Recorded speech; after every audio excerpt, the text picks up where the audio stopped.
Emmanuel Macron.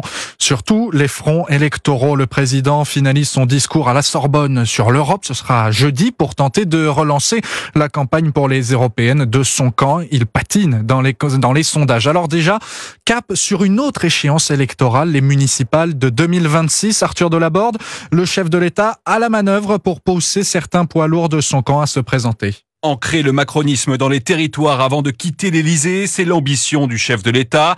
Il faut construire des digues au niveau local dans l'hypothèse où le RN prendrait le pouvoir dans 3 ans, explique un ministre. Le camp présidentiel part de loin. Les dernières municipales en 2020 s'étaient soldées par un échec cuisant, en particulier dans les grandes villes. Pour éviter la reproduction de ce scénario en 2026, Emmanuel Macron s'active en coulisses. Un membre du gouvernement confirme avoir reçu récemment un SMS de la part du chef de l'État pour l'inciter à se lancer. Plusieurs figures de la Macronie plancheraient déjà sur leur candidature.